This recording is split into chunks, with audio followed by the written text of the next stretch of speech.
Peace never lasts for men who've ruled in shadows. 3 years after Jinwoo Park disappeared into a quiet life, a single photograph changes everything. His daughter's face, posted innocently online by her school, reaches the wrong eyes. And when a black car appears outside their home at midnight, Jinwoo realizes the truth.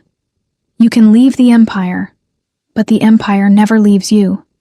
Now, with his family's safety hanging by a thread and old enemies closing in, the man who traded power for love must decide. Can a reformed crime lord protect his children without becoming the monster he left behind? This is episode 2. When the past refuses to stay buried, and a father's love becomes the most dangerous weapon of all. 3 years of peace ended with a school picture. James Park, the name still felt foreign on his tongue, stood in his classroom after hours, grading papers under fluorescent lights. His phone buzzed. A text from Amara. "Did you see Arya's class photo online? She looks so beautiful." He smiled, opening the school's website. There she was, his daughter, front row, grinning with missing teeth and wild confidence. The photo was public, tagged with the school name and location. His blood went cold. Years of survival instincts screamed warnings his peaceful life had dulled. He immediately called Marcus, the only person from his old world he still contacted, using encrypted channels and careful protocols. "Tell me you're being paranoid," Marcus answered. The school posted photos online, full names, location tags. Silence. Then, "I'll scrub what I can, but boss, James, if it's already out there, check the networks. See if anyone's watching." On it. Jinwoo drove home faster than he should have, his hands tight on the wheel. 3 years. 3 beautiful, ordinary years of teaching history and coaching Little League and being nobody special. 3 years of tucking his children into bed without checking windows for snipers. He'd been a fool to think it could last forever. Amara was making dinner when he arrived, humming softly while Arya set the table. David and Michael were doing homework at the kitchen counter. Normal. Perfect. Fragile. "You're home early," Amara said, then saw his face. "What's wrong?" "Nothing. Maybe nothing." He forced a smile for the children. "Just missed you guys." But that night, after the children slept, he told her everything. "The photo's been shared 40 times, he said quietly. "Most are harmless, parents, relatives, but I can't shake this feeling. Jinwoo, we've been safe for 3 years. Maybe it's really over. Or maybe we've just been lucky." She touched his face, trying to soothe the fear she saw there. "We can't live in terror forever. That's not a life. Neither is being dead." At midnight, his phone buzzed. "Marcus, you need to see this." The attached image showed a screenshot from a dark web forum. Arya's school photo. And beneath it, a single line in Korean. "Found him." Jinwoo's hands shook. "How long do we have?" "Unknown. Could be days, could be hours, could be nothing. Just talk." "We both know it's not nothing." He looked at Amara sleeping peacefully beside him and felt the weight of every choice he'd ever made. He'd thought love could save him from his past. But the past wasn't interested in salvation. Only in collection. The black car appeared 3 days later. Jinwoo was walking the children home from school when he spotted it. Expensive, tinted windows, idling 2 blocks away. His old instincts roared to life.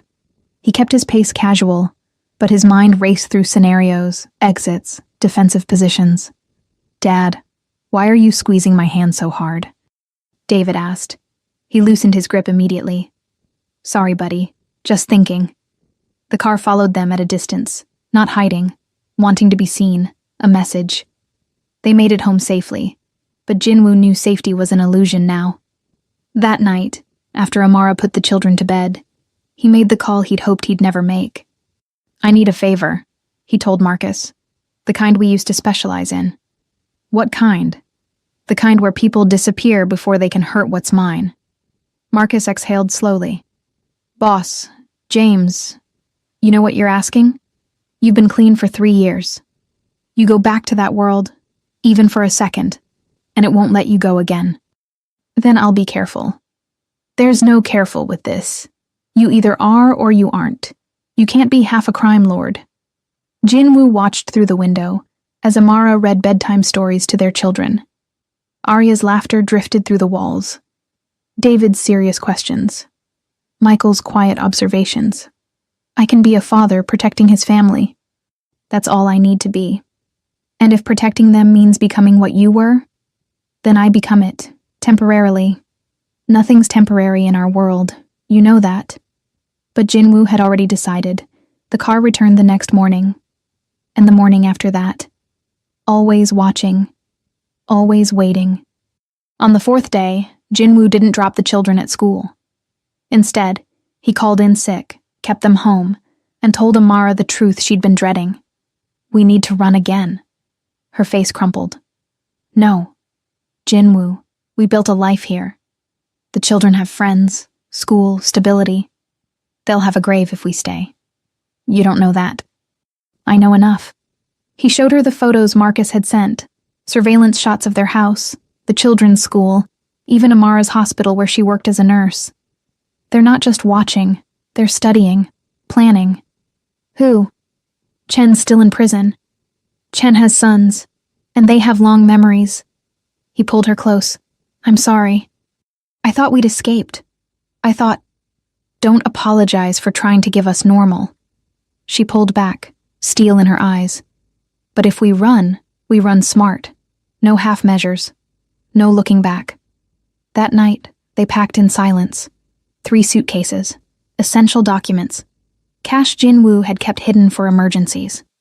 The children sensed something wrong but didn't ask questions. They'd learned early that sometimes parents had worried faces, and you just had to trust them. At 2 a.m., Jinwoo loaded the car. Marcus had arranged a safe house 6 states away. New identities were already waiting. They could disappear again, start over, keep running forever. But as Jinwoo carried sleeping Arya to the car, he realized something. He was tired of running. Tired of looking over his shoulder. Tired of teaching his children to be afraid. Tired of letting his past dictate his future. He settled Arya in her car seat and made a decision that would change everything. Change of plans, he told Amara. What? We're not running. Not anymore. Amara stared at him like he'd lost his mind. What do you mean we're not running? I mean, I'm ending this. Tonight. Jinwoo, you can't just... These are dangerous people. You left that world. You're a teacher now, not a... I'm a father, and fathers protect their children. He cupped her face gently. Take the kids to Marcus's safe house. I'll handle this and meet you there. Handle this how? He didn't answer. Didn't need to. She saw it in his eyes. The crime lord she'd fallen in love with. The dangerous man he'd buried beneath 3 years of normal life. No. Her voice shook. You promised me you were done with that life. I am done. This is just cleanup. Cleanup that might get you killed. Or cleanup that keeps you alive. He kissed her forehead. I won't become what I was. But I'll use what I know. There's a difference. She wanted to argue. He saw it in her face. But she also knew him well enough to know when his mind was made. Promise me you'll come back. I promise. Promise me you won't lose yourself doing whatever you're about to do. That promise was harder. I'll try. By 3 a.m., Amara and the children were on the road to safety. Jinwoo stood in their empty house, phone in hand, and made a call to a number he'd memorized but never dialed. This is Chen's son, a voice answered in Korean. I was wondering when you'd call. You've been following my family. We've been reminding you that debts don't expire. Your testimony put my father away. Now you pay the price. Name it. Laughter, cold, cruel. Your empire. We want what you built. The contacts, the roots, the connections, everything you handed to the FBI, we want it back. And you're going to help us rebuild. And if I refuse? Your daughter has a beautiful smile. Would be a shame if she lost it. Jinwoo's hand tightened on the phone. This was the moment. The choice between who he'd been and who he'd become.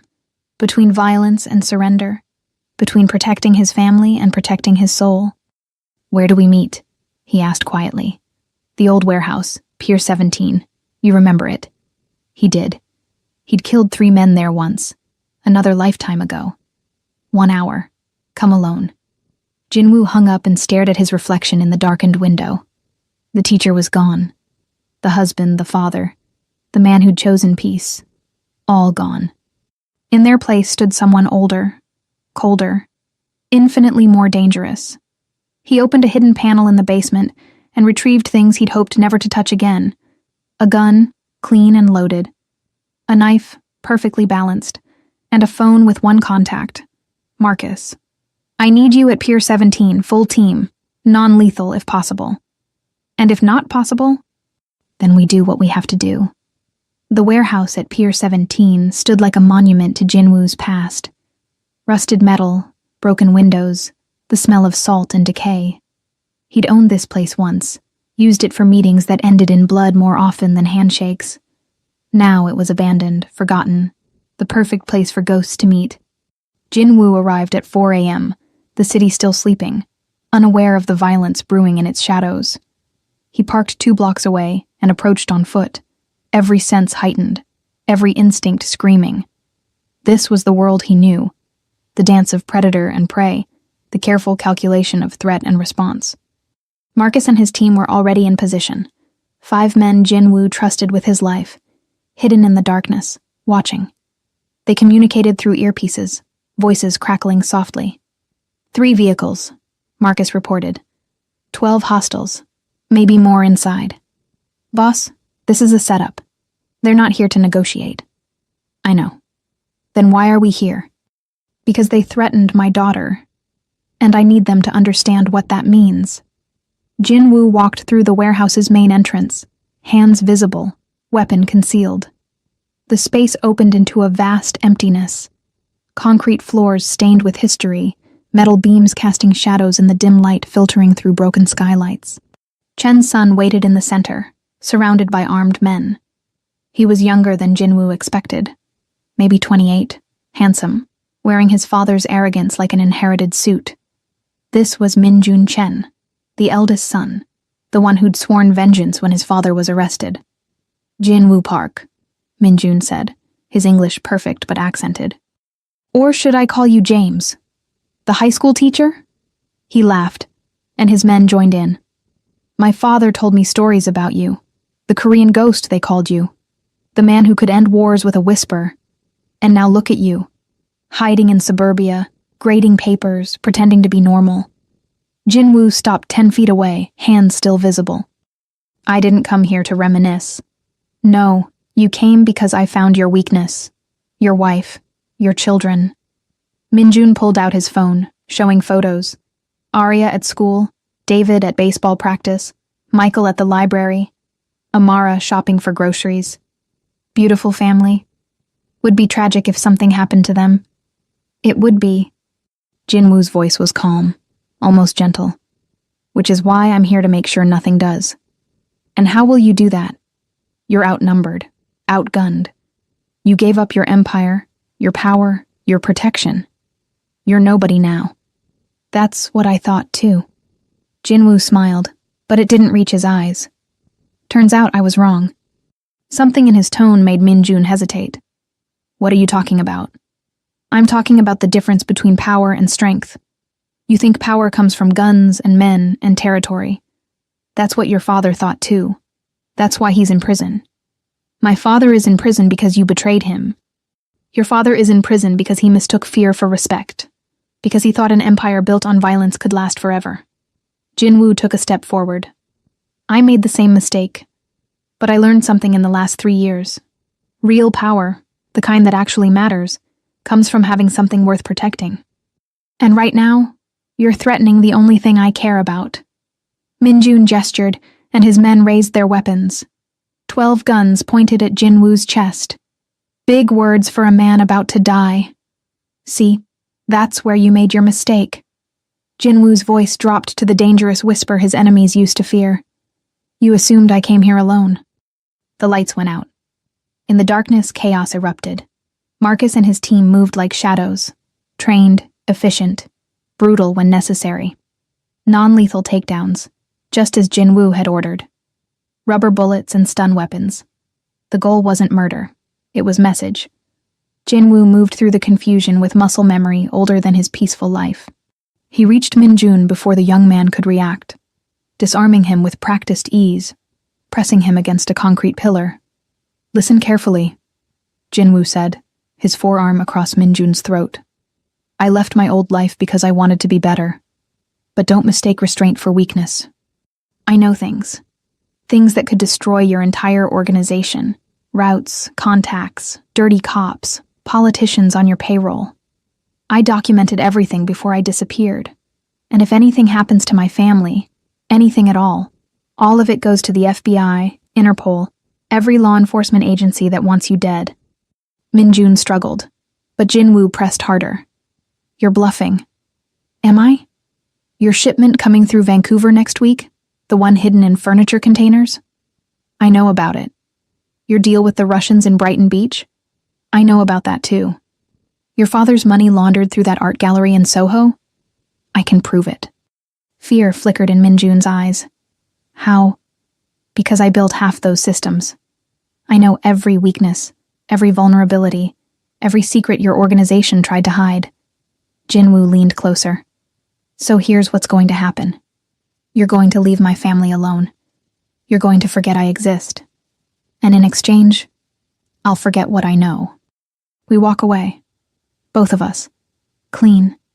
And if I refuse, then I don't just destroy your organization. I destroy your father's legacy. I make sure the Chen name becomes synonymous with failure. Every family you've ever wronged, every enemy your father made, I'll give them everything they need to tear you apart. And then, when you have nothing left, when you're broken and desperate, I'll visit you one last time. And I'll make sure you understand what happens when you threaten my children." The lights came back on. Minjun's men were on the ground, disarmed, zip-tied. Marcus stood with his team, weapons ready but not aimed, controlled, professional. Jinwoo released Minjun and stepped back. "This is mercy. This is me choosing not to be what I was. But mercy has limits. Test them, and you'll find out what I'm still capable of." Minjun rubbed his throat, pride and rage warring across his face. He was young enough to want revenge, but smart enough to recognize a losing position. Your father made choices. He's paying for them. You can make different choices. Better ones." Jinwoo's voice softened slightly. "I'm not your enemy, Minjun. I'm just a man trying to protect his family. Walk away. Build something that doesn't require blood. Trust me when I say the other path only leads to prison or death." For a long moment, Minjun said nothing. Then, "How do I know you won't go to the FBI anyway? Because unlike your father, I keep my word. You leave us alone, I leave you alone. Simple as that." Minjun looked at his defeated men, at Marcus's team, at Jinwoo standing calm and untouchable in the middle of it all. The young man was calculating, processing, trying to find an angle. "I need proof," Minjun said finally. "Proof that you have what you say you have." Jinwoo pulled out his phone and showed him a single document. Shipping manifests, dates, locations, names. Enough to confirm he wasn't bluffing. Not enough to be useful without the rest. Satisfied? Minjun's jaw clenched. "If I agree, if I walk away, what's to stop you from using this information anyway? The same thing that stopped me for 3 years. I don't want to be in this world anymore. I just want to be left alone." Jinwoo met his eyes. "But I will burn everything to the ground before I let anyone hurt my family. Believe that if you believe nothing else." The standoff stretched, taut as wire. Then Minjun nodded once, sharp, bitter, but final. "Fine. We walk away. But if you ever, I won't, as long as you don't." Minjun gestured to his men. "Let them up." Marcus hesitated, looking to Jinwoo for confirmation. Jinwoo nodded. They released Chen's men, who gathered their weapons slowly, watching for treachery that didn't come. As they filed out, Minjun paused at the door. "You really gave it all up? The power, the money, everything?" "Everything. For what? A normal life? Teaching kids history? For a real life, there's a difference." Minjun shook his head, unable to comprehend. My father always said you were the smartest of us. I thought he was wrong. Maybe he wasn't. Then he was gone, and Jin Woo stood in the empty warehouse, adrenaline finally fading, hands starting to shake. Marcus approached carefully. You okay, boss? Don't call me that anymore. Old habits. Marcus smiled slightly. That was either the bravest or stupidest thing I've ever seen you do. Probably both. Jin Woo holstered his weapon, still unfired, thank God. Did we get clean footage? Everything. Audio, video, the whole confrontation. Insurance, just like you wanted. Good. If he goes back on his word, we have proof we showed restraint. And if he doesn't go back on his word, then maybe, just maybe, we finally get to be free. They left the warehouse as dawn broke over the city, painting the sky in shades of hope and possibility. Jin Woo drove straight to the safe house, his heart pounding with need to see his family, to hold them, to confirm they were safe. Amara met him at the door, searching his face for answers. Is it over? I think so. Maybe. I hope so. She pulled him inside, and the children rushed over, 3 small bodies crashing into him with the force of love. He held them tight, breathing in their innocence, their trust, their absolute belief that their father could keep them safe. And for the first time in days, he believed it too. The weeks after the confrontation passed in careful silence. Jin Woo waited for retaliation that didn't come, watched for black cars that never appeared, monitored the networks through Marcus for any sign that Min Jun had changed his mind. But there was nothing. Just blessed, terrifying silence. Maybe he actually listened, Marcus said during one of their encrypted calls. The Chen organization's been quiet. No moves against you, no chatter about revenge. They're focusing on their own operations. Or they're planning something we can't see. Boss, James, you can't live your whole life waiting for the other shoe to drop. Watch me. But Amara wouldn't let him retreat into paranoia. She saw the way he checked windows constantly, the way he tensed at unexpected sounds, the way he barely slept. One night, a month after the warehouse, she found him on the porch at 3 a.m. watching the empty street. Come to bed, she said softly. Soon. Jin Woo. She sat beside him, taking his hand. We're safe. You made us safe.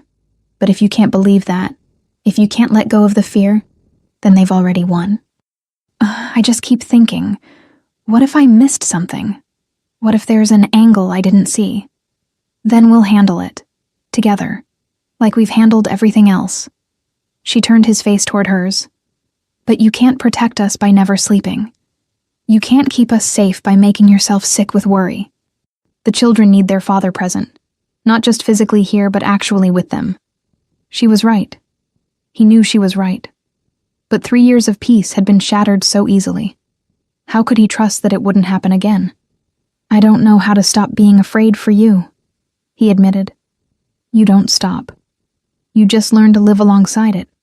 You feel the fear and choose joy anyway. She smiled. That's what you taught me when you walked away from your empire. Now, I'm teaching it back to you. Slowly, carefully, Jin Woo began to rebuild his life. He returned to teaching, though he varied his routes and remained vigilant. Amara went back to nursing, though Jin Woo had Marcus run background checks on every new colleague she mentioned. The children returned to school, and Jin Woo volunteered for every field trip, every school event, every opportunity to be present. David noticed the change. Dad, you're always here now. Is that okay? Yeah, it's good. You seem less sad. I was sad? David shrugged with that too-old wisdom. You looked at us like you were trying to memorize us. Like you thought we might disappear. You don't do that as much anymore. Jin Woo pulled his son close, marveling at his perception. I'm working on it, buddy. 3 months after the confrontation, something unexpected happened. Jin Woo received a letter, handwritten, no return address, postmarked from Korea. His first instinct was to destroy it, to call Marcus, to prepare for new threats. But curiosity won. He opened it carefully, scanning for danger. It was written in Korean, the calligraphy beautiful and precise. Jinwoo Park, I am writing from prison, where I have had much time to think. My son tells me of your meeting. He tells me you could have killed him but chose mercy instead. He tells me you spoke of better choices. I have made many mistakes in my life. I built an empire on fear, just as you said. I hurt many people. I justified it all as necessary, as business, as the only way to survive in our world. But now, sitting in this cell, I see the truth. I was afraid. Afraid of weakness, afraid of vulnerability, afraid that without power, I was nothing. You walked away from what I could never leave. You chose family over empire. For years I told myself this made you weak. But my son's words haunt me. He had me at his mercy and let me live. What kind of man does that? A strong one. A truly strong one. I write this to say, I will ensure my organization leaves you and your family in peace. Not because I fear you, though I should, but because you showed my son something I never could, that there is another way to live, that power without purpose is just noise. I cannot undo my past, but perhaps I can give you the future you chose. Consider this my apology, inadequate as it is. Live well, Jinwoo Park. Teach your children to be better than we were. Richard Chen. Jinwoo read the letter 3 times, searching for manipulation, for hidden threats, for the trap. But all he found was the rambling reflection of an old man facing consequences. He showed Amara that night, and she cried reading it. Do you think he means it? I think prison changes people, sometimes for the better. And Minjun? According to Marcus, he's been restructuring the organization, moving away from violent operations, focusing on legitimate businesses. Maybe our conversation actually stuck. Or maybe, Amara said softly, you gave them what no one else ever did. A choice. A real one. That possibility sat with Jinwoo for days. He'd spent so long believing that people in his world couldn't change, that the darkness was permanent, that once you chose that life, you were trapped forever. But he'd changed. He'd walked away. He'd chosen love over power, family over empire, hope over certainty. Maybe others could too. 6 months after the warehouse confrontation, life had settled into a new rhythm. Jinwoo still had nightmares sometimes, dreams of losing his family, of his past devouring his present. But they came less frequently now. And when he woke, gasping, Amara was there, solid and real, reminding him that love had won. The children were thriving. David had joined the robotics club and talked endlessly about engineering. Michael had discovered a talent for painting, his quiet nature translating into stunning artwork. And Arya, fierce, brilliant Arya, had decided she wanted to be a lawyer when she grew up, to help people who can't help themselves. Jinwoo had smiled when she announced this. That's a wonderful goal, sweetheart. Is it true you used to be important? Before you were a teacher? The question came out of nowhere, catching both him and Amara off guard. They'd been careful never to discuss his past in detail, offering only vague explanations about Daddy's old job when the children asked why they'd moved, why they'd changed their names. What makes you ask that? Jinwoo deflected gently. David found old photos in the basement. You looked different. Scary, kind of. And there were other men in suits, and everyone looked serious. Jinwoo exchanged glances with Amara. They'd known this conversation would come eventually. The children were getting older, more curious, more aware that their father's past held shadows. I did work a different job, Jinwoo said carefully. Before I was a teacher, I worked in business, international business. It was stressful and sometimes dangerous, and I wasn't happy doing it. So you quit? Yes, because I realized that being successful doesn't matter if you're not with the people you love. Arya considered this seriously. Was it hard to quit? Very hard. Probably the hardest thing I've ever done. But you did it anyway. Because you wanted to be with us more than you wanted to be important. Exactly. She hugged him suddenly, fiercely. I'm glad you chose us. Me too, baby. Every single day. That conversation stayed with Jinwoo. His children would eventually learn the full truth. Maybe not all the details, but the shape of it. They'd have to decide for themselves what kind of man their father was, whether his past disqualified him from his present. He hoped they'd see what he was trying to see. that people could change, that choices mattered more than history, that love was stronger than legacy. On the 1-year anniversary of the warehouse confrontation, Jin-woo took his family camping. Something normal, something peaceful, something that would have been impossible in his old life. They set up tents in a state park, roasted marshmallows, told stories under the stars. As the children slept in their tent and he and Amara sat by the dying fire, he felt something he'd never quite managed before. Contentment. "What are you thinking?" Amara asked, her head on his shoulder. "That I'm grateful. For all of it. The fear. The running. The hard choices. Because they led us here. No regrets? About my old life? 1,000 regrets. About leaving it? Not one." She kissed him softly. "I'm proud of you. For everything you've done to keep us safe. For everything you've sacrificed to be the man they need. They made me that man. You made me that man. I was just smart enough to let you." That night, Jin-woo slept without nightmares for the first time in months. And when he woke to his children's laughter and the smell of campfire breakfast, he realized something profound. He'd spent 20 years building an empire that everyone feared. But in 3 years, he'd built a family that everyone loved. And there was no comparison which one mattered more. 2 years after the confrontation at Pier 17, Jin-woo stood in his classroom watching his students debate the ethics of revolution. They were passionate, idealistic, convinced they could change the world if given the chance. He used to think like that too. Used to believe that power was the answer to every problem. Now he knew better. "Mr. Park," one student asked, "do you think people can really change? Like, fundamentally change who they are?" The class waited for his answer. Jin-woo thought about the crime lord he'd been, the teacher he'd become, the father he was still learning to be. "I think people can choose to change," he said carefully. "But it's not easy. It requires sacrifice, courage, and usually a reason bigger than yourself. Most people never find that reason. But when they do, they're capable of remarkable transformation." After class, he found a note on his desk. "Faculty meeting, 3 p.m., principal's office." Jin-woo's old instincts flared. Unexpected summons, potential threats. But he pushed them down. Not everything was danger. Sometimes a meeting was just a meeting. Except this time it wasn't. Principal Morrison was waiting with someone Jin-woo didn't recognize, a woman in her 40s, professional, carrying a folder. "FBI," his instincts whispered, though she hadn't identified herself. "Mr. Park, this is Agent Sarah Chen," Morrison said nervously. "She has some questions for you." Jin-woo's blood ran cold. "Chen, same last name.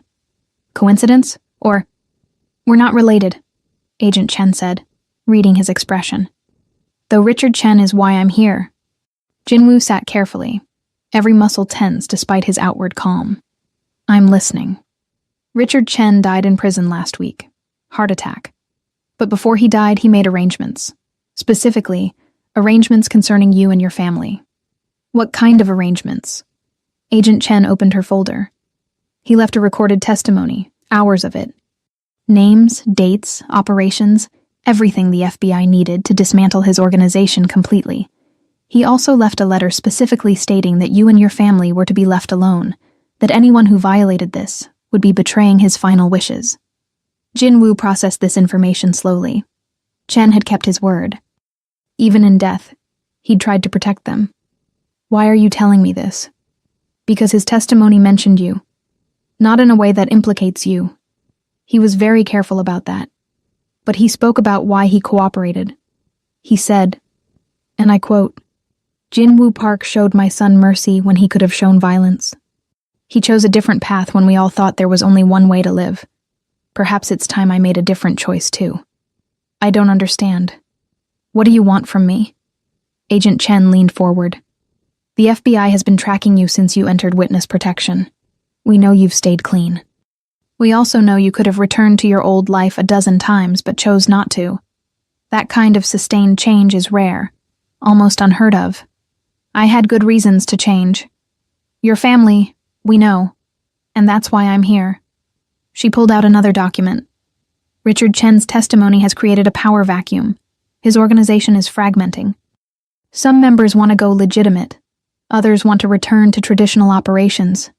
It's chaos. And chaos in that world tends to spill into innocent lives. Jinwoo's jaw tightened. If you're asking me to get involved, I'm not. I'm telling you that the FBI is using Chen's testimony to offer deals to other organizations. Get out of the life, cooperate with us, receive immunity and protection. It's a first-of-its-kind program. And this concerns me how? Because you're proof it works. You walked away and survived. You built a real life. We want to use your story, not your name, not identifying details, but your journey, to encourage others that there's a way out. Jinwoo sat back, stunned. You want me to be some kind of example? Not publicly, just in conversations with people considering the program. Would you be willing to talk to them? Anonymously, safely, just to share your experience? He thought about Minjun Chen, young and arrogant, so convinced that power was the only way. He thought about all the others like him, trapped in a cycle of violence because they couldn't imagine anything different. I need to discuss this with my wife. Of course. Take your time. That night, Jinwoo told Amara everything. She listened quietly, her hand in his, processing the implications. What do you want to do? She asked finally. Part of me wants to say no. To keep our heads down, stay invisible, never risk exposure. And the other part? The other part thinks about all the people trapped in that world, thinking they have no choice. Maybe I could help them see there's another way. Amara was quiet for a long time. Then, do you remember what you told Arya? About choosing us over being important? Yes. This isn't about being important. This is about helping people who are where you used to be. That's not ego. That's compassion. She squeezed his hand. If it's safe, if the FBI can really protect our anonymity, I think you should do it. Even if it means talking about my past. Your past is part of who you are. Not all of who you are, but part. Maybe it's time to use that past to help create different futures. Jinwoo met with Agent Chen again the following week. They established strict protocols. Anonymous meetings, no names, no identifying information. He would speak with people considering the FBI's exit program, sharing his experience, answering questions, offering hope. The first meeting was with a man in his 30s, built like a fighter, eyes hard with experience. He reminded Jinwoo of himself at that age, all edges, no softness, convinced that strength meant invulnerability. They tell me you got out, the man said, skepticism evident. That you have a normal life now. I don't believe it. I don't need you to believe it. I just need you to know it's possible. How? How do you just walk away from everything? Jinwoo told him. About Amara. About discovering he had children. About the moment he realized power meant nothing compared to love. About the fear and the struggle and the constant work of staying out. But don't you miss it? The man asked. The respect, the power, the feeling of being untouchable. I miss the certainty. I miss always knowing my place in the world. But what I have now, a wife who loves me, children who trust me, a life that's actually mine, I wouldn't trade it for anything. Even on bad days?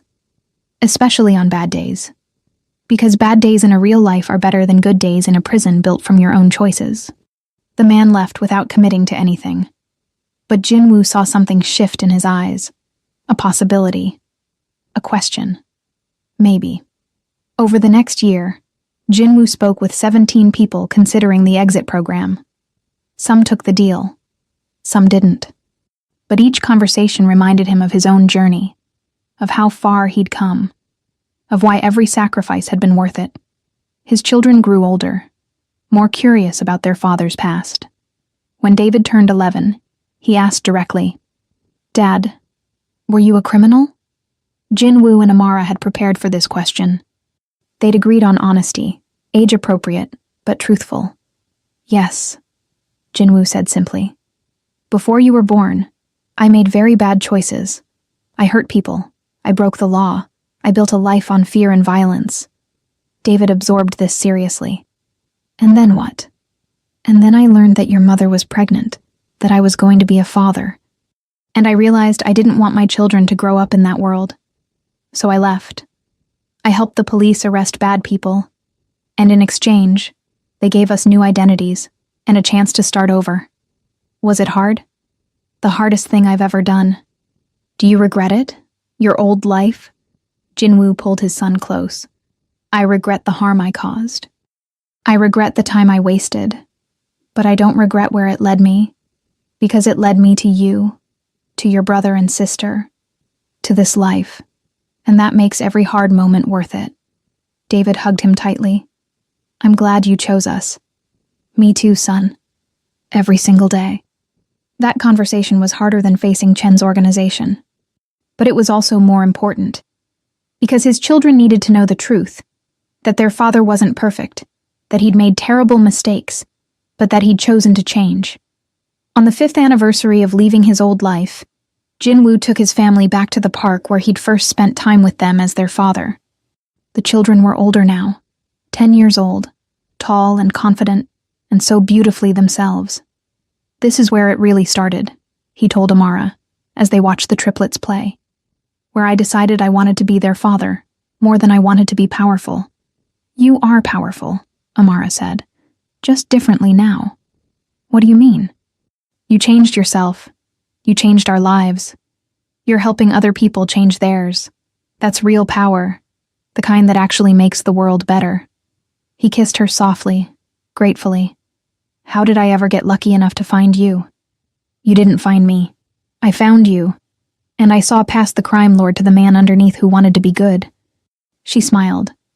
I just gave you permission to be that man. That night, after the children were asleep, Jinwoo stood in their backyard under the stars. He thought about the empire he'd built and destroyed, about the people he'd hurt and the ones he'd saved, about the journey from darkness into light. His phone buzzed. A text from Agent Chen. Another candidate wants to talk. Says he heard about you from someone you met last year. He's ready to try. Thank you for this. Jinwoo smiled. This was his empire now. Not built on fear, but on hope. Not ruled through violence, but through example. Not measured in power, but in lives changed for the better. He'd been a crime lord once, feared and respected and completely empty inside. Now he was a father, a husband, a teacher, a man who'd chosen redemption over revenge, love over legacy, family over everything. And somewhere in the distance between who he'd been and who he'd become, he'd discovered the truth his old life had hidden. Real power wasn't about controlling others. It was about controlling yourself, about choosing goodness when darkness would be easier, about building something that mattered more than monuments to ego. He'd built an empire once, and it had meant nothing. Now he'd built a life, and it meant everything. Jinwoo went inside, locked the door, and climbed into bed beside the woman who'd saved him from himself. His children slept safely down the hall. His future stretched ahead, uncertain but filled with possibility. And for the first time in his entire life, Jinwoo Park, teacher, father, reformed criminal, was exactly where he was meant to be. Home. The end.